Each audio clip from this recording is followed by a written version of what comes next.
আসসালামু আলাইকুম। তো আমি আরেকটা ম্যাথ নিয়ে আসছি, এটা বইয়ের 8 9 আসছে। পার্সোনালি আমি এটা খুবই পছন্দ করি ম্যাথটা, কারণ এই ম্যাথটার মধ্যে আসলে না অনেক কিছু মানে অনেক হায়ার কনসেপ্ট মানে কম্বাইন হয়েছে। তো এই ম্যাথটা দেখলে আশা করি তোমাদের কনসেপ্ট ক্লিয়ার হবে ইন্টিগ্রেশনের। তো শুরু করি চলো।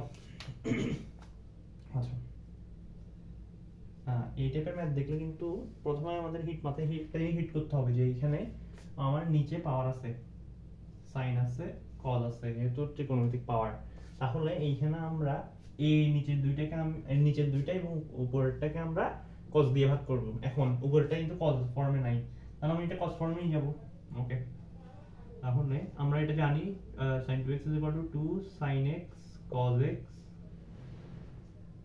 তারপর নিচে হবে যে sin to the power 4x plus cos to the power 4x dx। এরপর দেখুন, এরপর আমরা cos to the power 4x দিয়ে ভাগ দিব। এটা ভাগ দেওয়ার একটা কারণ আছে, আসলে cos to the power 4x দিয়ে sin cos থাকে, sin to the উপর পাওয়ার থাকে, cos to the power 4x দিয়ে কেন ভাগ দিই? এটার কারণ একটা হচ্ছে যে আমরা যদি আমরা cos to the power 4x দিয়ে ভাগ দিই, মানে দেখা যায় যে বেশিরভাগ সময় tan হয়ে যায়, সেকে থাকে, মানে ম্যাক্সিমাম টাইম। তো ওই জন্য এটাই সুবিধা হচ্ছে কি, আমরা tan কে আমরা যদি ডিফারেন্সিয়েট করি তখন আমরা কি পাই? তখন আমরা sec square x dx পাই। ওই সুবিধার কারণেই মূলত আমরা এটা করি, এই প্রসেসটা ফলো করি আর কি। তো আমি যদি এখানে cos to the power 4x দিয়ে ভাগ দিই, তাহলে এখানে কি হবে? 2। আচ্ছা, আমি নিচেরটাকে লিখে দিই, 10 to the power 4x plus 1। ওকে, এখন এই পুরোটাকে আমরা ভাগ দিলাম cos to the power 4x, তাহলে এখানে একটা একটা গেছে কাটা, আর একটা সাইন থাকতেছে। তাহলে এরপর কি হবে দেখি, একটা কাটা গেছে, একটা cos কাটা গেছে, একটা সাইন থাকতেছে। তাহলে sin divided by cos equal 10x, আর একটা কাটা গেছে। দেখো আমি দেখাই, মানে আমি বলি, আচ্ছা দেখাই দিই।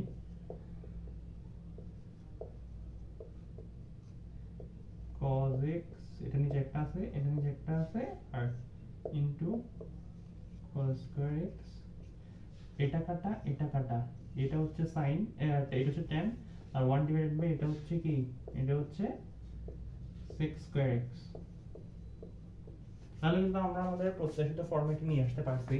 এখানে যদি sec স্কয়ার x হয়, তাহলে দেখো এরপর আমরা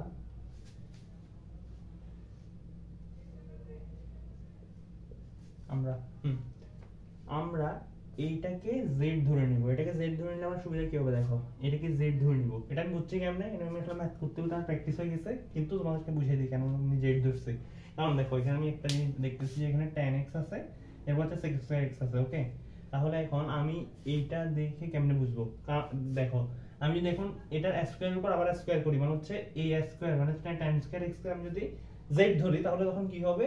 আমি ডিফারেন্সিয়েট করলে তখন হবে যে এরকম, দেখো ধরি z is equal to tan square x, তাহলে দেখো dz is equal to 2 tan x। আমি আবার tan x কে আবার ডিফারেন্সিয়েট করব, তাহলে আর কি আসছে sec square x, এরপর dx তো থাকতেছে। তাহলে দেখো আমি ওই জন্যই আমি মেইনলি এটা করছি, যাতে করে মানে এটাকে 3 এর মতো লাগতেছে, যাতে করে মানে এই ফরম্যাটের সাথে যায়, মানে এই ফরম্যাটটা ওটা দিয়ে আমি প্রকাশ করতে পারি। এখন আমার সুবিধা কি হয়েছে দেখো, এই পুরোটা জিনিস কিন্তু আমি dz দিয়ে নিয়ে আসছি, পুরো জিনিসটা, এই পুরো জিনিসটা আমি dz দিয়ে নিয়ে আসছি। তাহলে আমার সুবিধা কি, আমি দেখাই, অথবা এটা এভাবে না করে আচ্ছা এইভাবে করি, এভাবে করি। অনেকে আবার মানে এই লাইন থেকেই মানে আমি যে অ্যানসারটা বের করবো ওটা বের করে ফেলবো অনেকে। আচ্ছা আমি দেখাই ভেঙে ভেঙে। দেখো এটা অর্থ কি, tan ইনভার্স z, এটা আশা করি জানো। এখন z মানে কি আবার tan inverse tan square x, z মানে হচ্ছে আবার এটা। এখন আবার কেউ এটা কাটাকাটি করতে যাবে না, এটা হচ্ছে কোণ প্রকাশ করে, এটা কাটাকাটি করা যাবে না। এখন আবার আরেকটা প্রসেস আছে এটার, আমি এটা মুছে দিই, এটা তো তোমরা বুঝে গেছো আশা করি। এটা অনেকে ধরবে না, এটা অনেকে না ধরেই করে ফেলবে।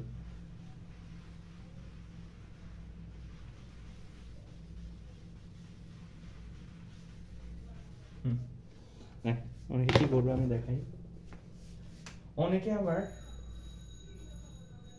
আবার এইখান থেকে কি লিখবে দেখো, অনেকে আবার এটা দেখি অনেকের মাথায় হিট করবে যে কি এটা তোমাদের এখনো হয়তো তোমাদের মানে ব্রেইন আসলে ওইরকম হয় নাই, তোমরা অনেকে হয়তো এবার অ্যাডভান্স আছো, আমি 25 বছর অনেকের কথা বলতেছি, 26 বছর হয়তো বা কেউ এখনো ওইভাবে চিন্তা করতে পারবা না, কেউ যদি চিন্তা করতে পারো তাহলে মোস্ট ওয়েলকাম। তো দেখাই আমি, অনেকে আবার এইটা দেখে এই লাইন দেখেই চিন্তা করে ফেলবে, ওরা মানে ডিরেক্ট চিন্তা করবে কিরকম d10^x, এটাও কিন্তু কথা ঠিক আছে। কারণ দেখো আমি যদি এটাকে z হিসেবে কল্পনা করি, আমি তো এখানে মেইনলি z আনার জন্য dz আনার জন্য এত কাহিনী করছি। এখন আমি যদি এটাকে দেখাই, আমি যদি এটাকে z হিসেবে কল্পনা করি, এইটাকে কল্পনা করি হচ্ছে z² হিসেবে, তাহলে কিন্তু ঘুরে ফিরে কাহিনী কিন্তু একই। কিন্তু অনেকে মানে এই লাইন থেকে এটা লিখে ফেলবে, আবার অনেকেও ধরে করবে।